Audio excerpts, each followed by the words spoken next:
Itatiaia Saúde. Oferecimento Ciências Médicas, uma instituição Feluma. Pois é, pessoal, no nosso Itatiaia Saúde de hoje, a gente vai falar sobre o transtorno de déficit de atenção com hiperatividade, mais conhecido como TDAH, né? Que é uma condição que afeta crianças, adolescentes e adultos em diferentes aspectos da vida, desde o rendimento escolar até as relações no trabalho e também na família. O diagnóstico precoce e o tratamento adequado também são fundamentais para garantir a qualidade de vida desses pacientes, como em toda doença, né? Ou toda condição, né? Quando você sabe o diagnóstico e cuida da forma certa, as coisas ficam mais claras ali na frente, né? Para entender melhor como o TDAH se manifesta, quais os desafios do diagnóstico e quais são as opções atuais de tratamento, a gente recebe hoje um neurocirurgião, Dr. Igor Loureiro, ele é lá do Instituto Bernardo Guimarães, para bater um papo com a gente. Ô doutor, seja muito bem-vindo, boa tarde, tudo bem? Boa tarde, Júnior. Tudo bem, graças a Deus. É um prazer estar aqui novamente pra gente todo nosso. Dar continuidade, né, no assunto que a gente tinha conversado da última vez. É verdade, é verdade. O doutor, virou uma certa brincadeirazinha, principalmente no ambiente corporativo, não sei se o senhor tem essa percepção, de qualquer coisa falar que tem TDAH, não virou essa? Sim. Você também percebe isso assim no dia a dia? Muito. As pessoas hoje em dia, assim, esqueci, não, é o meu TDAH. Já virou um conceito do dia a dia das pessoas, né? Mas isso deixa a condição com certo preconceito através da... Porque tem pessoas que sofrem muito, né? Com certeza. A vida da pessoa que tem um TDAH é uma vida complexa e árdua, porque são muitas dificuldades que vivencia desde a infância até a vida adulta. Uhum. Então, por isso que um diagnóstico correto e precoce muda a vida da pessoa. E é importante isso, porque a principal questão para a gente conseguir diferenciar, para entender se é uma brincadeira ali de uma desatenção e é o transtorno mesmo em si, é o critério D do DSM, que é um dos critérios que a gente utiliza para falar do diagnóstico, que é o prejuízo funcional. Então a gente vai falar que isso está relacionado ao transtorno quando gera prejuízo funcional. E essa é a característica básica. O que você diz como prejuízo funcional? Vamos supor que, vou ver se eu entendi, tá? O professor Francisco Furro está lá na sala de aula, né? Então ele não consegue exercer a função dele de forma plena? Seria mais ou menos isso? Exatamente, porque ele está ali, ele pode ter, enquanto está trabalhando, alguns esquecimentos. Esqueceu o nome do aluno dele, ou esqueceu uma pasta na casa dele. Faz parte do cotidiano, dos nossos esquecimentos, né? Na vida de todo mundo. Me tranquiliza, porque eu esqueci muita coisa ultimamente. Exatamente. Mas o que muda é o quão frequente ele faz isso e o quanto está atrapalhando na rotina de trabalho dele, por exemplo. Então, se ele tem uma coisa, ele esquece as coisas do dia a dia, mas se é um dia de uma prova, por exemplo, e ele esquece a pasta que tem todas as provas dos alunos, aí já começa a gerar uns outros prejuízos. Ou mesmo dentro de casa, a dificuldade ali para estar comunicando, ou atitude muito impulsiva, aí começa a atrapalhar muito na sua vida pessoal. Então, a gente tem que correlacionar tudo isso em diferentes ambientes. Doutor, vão chegando algumas perguntas aqui, eu vou incluindo no meio do nosso bate-papo, tá? O Felipe, ele mandou uma pergunta, mandou por escrito aqui no nosso WhatsApp, ele falou assim, existe algum medicamento hoje eficaz para tratar o TDAH ou não tem medicamento nenhum? Sim, nós temos medicações eficazes que têm comprovação científica muito bem definida, que não tem discussão. Porque, falando de uma forma bem resumida, o cérebro da pessoa que tem o TDAH, ela tem uma disfunção, principalmente numa substância que chama dopamina. E principalmente a dopamina e a noradrenalina. Quando existe um descontrole nessa substância, nessa região da frente do cérebro, que ocorre essa questão do transtorno do TDAH. Por isso existem medicações que atuam nesse local para regular essas substâncias que a gente chama de neurotransmissores, e a partir disso a gente consegue essa eficácia. Então, exemplos são os psicoestimulantes, que aí entra a lisdexanfetamina, que as pessoas conhecem como Venvance, a Ritalina, que é o metilfenidato, agora tem outra medicação que é a atomoxetina, o Atenta. Então, temos medicações com eficácia comprovada. E esses medicamentos são medicamentos para tomar pro resto da vida? São por períodos? Aí depende? Depende muito da pessoa. O que eu falo sempre para meus pacientes é o seguinte: a medicação, ela ajuda e contribui muito ali no dia a dia da pessoa. Mas, junto à medicação, a gente precisa das terapias. É preciso a terapia para a pessoa aprender a lidar com essas dificuldades, desenvolver habilidades para estar mais atento, ficar menos hiperativo, ficar menos impulsivo, para que chegue em um momento da sua vida e consiga, talvez, parar de tomar medicação. Embora não seja tão frequente isso. Ô, doutor, tem algum, não sei se isso é definido pela ciência, pela literatura, uma causa definida para a pessoa ter o TDAH? Por exemplo, sei lá, um fator genético, um ambiente que a pessoa vive, o que influencia nesse surgimento do transtorno? Sim, o TDAH, assim como os outros transtornos do neurodesenvolvimento, como o autismo, tem um envolvimento genético muito grande. Então já existem alguns genes. São as alterações lá no DNA, lá no período intrauterino, quando a criança ainda está lá no útero da mãe.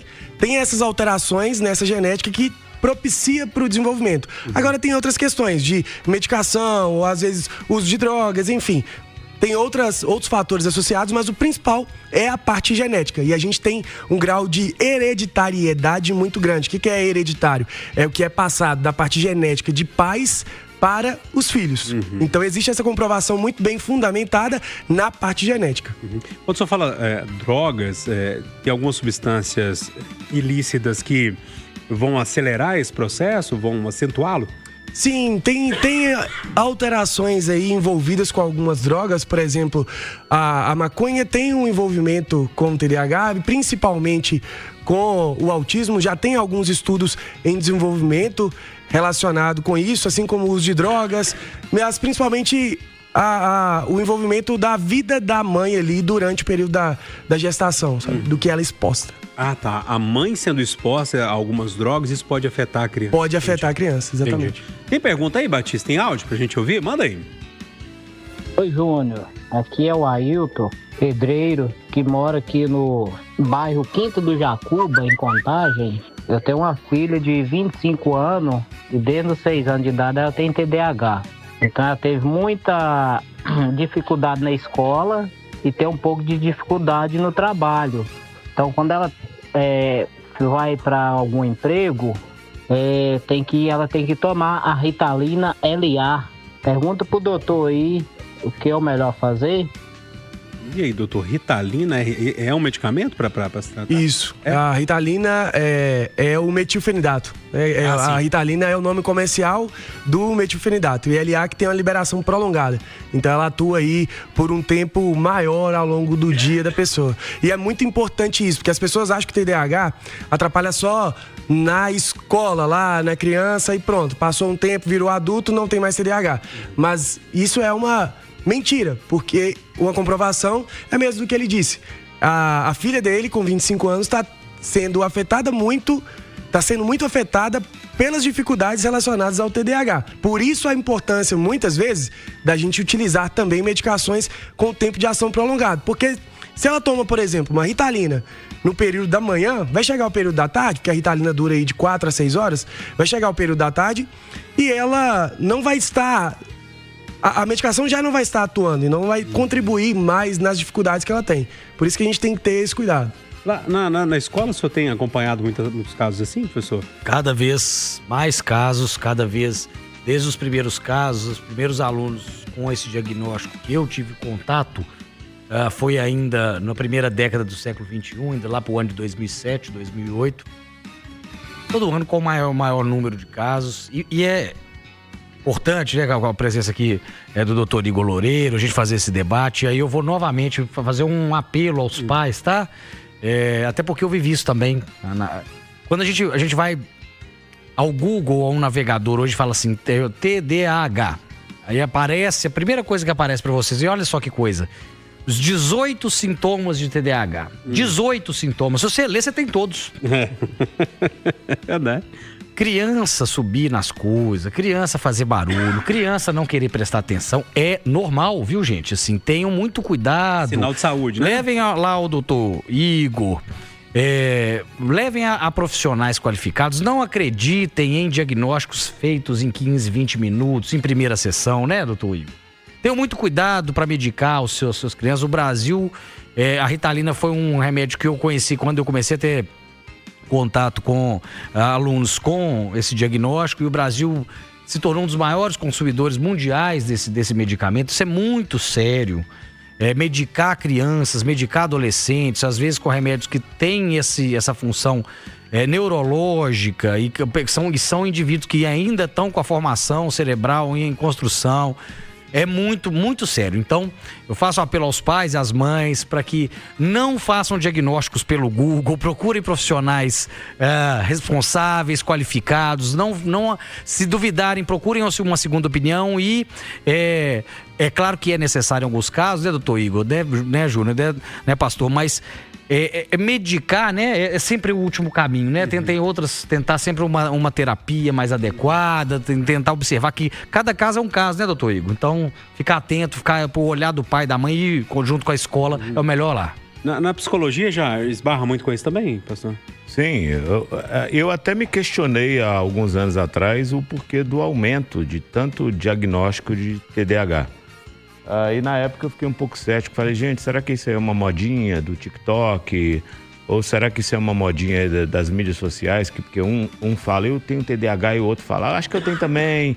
E o outro diz, eu tenho também. Diagnóstico por comparação, exato, né, via rede social. Até porque a gente é influenciado por aquilo que a gente ouve, né? Eu acho que tem um pouco disso, mas também o fato das pessoas hoje procurarem mais, né, faz com que hajam mais diagnósticos né, em relação ao TDAH. Eu não sei se o doutor concorda comigo, não sei. Sim, com certeza. A informação está chegando de uma forma muito mais precisa hoje em dia, né? Então tem muitas informações erradas, mas também tem informações que chegam de uma forma, um conteúdo verdadeiro, com comprovação científica. E a gente vê, assim, de fato que o TDAH existe quando, eu falo por mim, quando eu estou no meu consultório e eu vejo várias pessoas que chegam cheias de dificuldades na vida, passa por muito bullying, vivencia ao longo da vida períodos de briga, de discussão, não dá certo com as pessoas, e aí, não, é só o jeitinho dele, é a personalidade dele, às vezes passa ali, não consegue avançar, não consegue aprender na escola, então passa por todo esse período sem saber o que é. E quando a gente descobre, faz o tratamento da forma correta, é um divisor de águas. Eu tenho uma paciente adulta de 42 anos que ela estava sem trabalhar há 5 anos. Eu fiz o diagnóstico, iniciei o tratamento e ela, em um mês, ela voltou a trabalhar e mudou a vida dela completamente. Outra criança, por exemplo, que tem outro paciente meu, que tem o autismo e tem o TDAH. A menina não ficava parada de forma alguma, falava com muita frequência, a família estava desesperada, sem saber o que fazer. Aí eu fiz o diagnóstico, iniciei o tratamento da forma correta, mudou a vida da criança. Hoje ela consegue ficar parada, atenta, consegue entender e aprender. Então isso muda a vida da pessoa. Tem mais aí, Batista? Manda mais um aí pra gente fechar. Rádio Júnior Moreira. Gostaria que você perguntasse, doutor, aí pra mim, pois minha neta tem 6 anos e ela tem TDAH. E ela não gosta de alimentar, não gosta de comida, não gosta de almoçar, não gosta de jantar. Se a Ritalina faz perder o apetite, por favor, faz essa gentileza aí pra mim. Sou Yolanda de São José da Lapa. Boa tarde, Júnior. Boa tarde, obrigado pela pergunta. Tem alguma relação, doutor, entre a perda de apetite e TDAH? Sim, excelente pergunta. Tem duas situações aí envolvidas no que ela disse. Primeiro, a seletividade alimentar pode ser uma característica do TDAH. Então a gente acha que seletividade alimentar fala muito relacionada ao autismo, mas não é só do autismo. É comum ter alterações de sensibilidade no TDAH. Pessoas, por exemplo, que ouvem mais... Enfim, tem várias alterações que podem estar envolvidas. Outra questão, que aí é mais relacionado com o que ela disse, a Ritalina, ela tem como efeito colateral a redução do apetite. Então, existem as duas coisas. Pode ser uma alteração de sensibilidade do TDAH e pode ser uma redução do apetite provocada como efeito colateral da Ritalina. Por isso que tem que fazer um diagnóstico aí de uma forma correta dessa seletividade alimentar. Qual que é o motivo, a causa dessa seletividade? Que aí a gente consegue iniciar o tratamento da forma correta. Agora, Igor, você não acha que dentro desse contexto todo Está havendo uma intervenção medicamentosa precoce em muitos casos? Não, porque acaba que, igual você falou, uma criança de 6 anos, né? Ela já começa a tomar uma Ritalina que trabalha na questão dos neurotransmissores. Eu entendo que há diagnósticos e há diagnósticos. E eu acho que, eu até concordo com o professor que disse aqui, hoje em dia, remédio, tá cá. E será que essa é a solução para uma criança tão cedo assim? Eu sei que há casos e casos, mas eu acho que hoje há um exagero. Sim, é muito importante isso. Primeira coisa de tudo é entender se o diagnóstico está correto. Essa é a primeira questão. Então, baseando no fato de que tem o TDAH mesmo, a gente parte para o tratamento. O tratamento se baseia em terapia e medicação. A terapia aí, principalmente, os principais profissionais que ajudam muito, psicólogo, psicopedagogo, e tem a parte da medicação. Diferente do autismo, no TDAH, a medicação tem uma influência muito grande para a eficácia e para a evolução do paciente. Então a gente fala, até alguns estudos colocam que 70% do tratamento ele está baseado na medicação. Então a gente sempre pesa o risco e o benefício. Okay. Tem que entender o quanto o TDAH está prejudicando a vida daquela criança e entender assim, olha, eu vou iniciar uma medicação. Essa medicação vai ajudar em todos esses prejuízos que ela está tendo? Qual o malefício que pode ter? Qual o efeito colateral de agora e o que pode ter a longo prazo? Então a gente sempre pesa. Quando o benefício supera os malefícios, a gente inicia a medicação. Por isso que é necessário um diagnóstico profissional, né? Exatamente. Sentido. Até porque eu conheço casos de mães que amiguinhos do filho tá tomando Ritalina e eles conseguem, através de uma receita, comprar Ritalina pro filho porque eles autodiagnosticaram que o filho dele tem TDAH. Então, essa é uma realidade que a gente vive. Eu tô trazendo uma realidade. Sim. Esse é um grande problema, assim. A automedicação como um todo é um grande problema, mas quando a automedicação tem a ver com essa questão psíquica, né, me parece que é um pouco pior. Doutor, o papo é sempre muito bom porque os pais ficam todos aqui perguntando, querendo entender melhor, né? Fica todo mundo meio, assim, sem saber, apesar que tem muita informação, né? Mas tem hora que muita informação também acaba confundindo todo mundo, exatamente. né? Por isso que é legal trazer, o senhor dar o direcionamento ao norte aqui pra gente entender melhor sobre isso. Quem quiser trocar uma ideia com o senhor, marcar uma consulta, o senhor está lá no Instituto Bernardo Guimarães, mas tem também o seu Instagram, não tem? Isso. Meu Instagram é Dr. Igor Loureiro TEA, T-E-A, que é do transtorno espectro autista. E também através do Instagram do Instituto Dr. Bernardo Guimarães, consegue entrar em contato com a gente e eu posso proporcionar isso, dessa consulta bem detalhada, bem ampla, para analisar tudo isso, para vocês saberem se tem ou não um transtorno e ter a melhor forma de tratamento. É isso que a gente consegue fazer.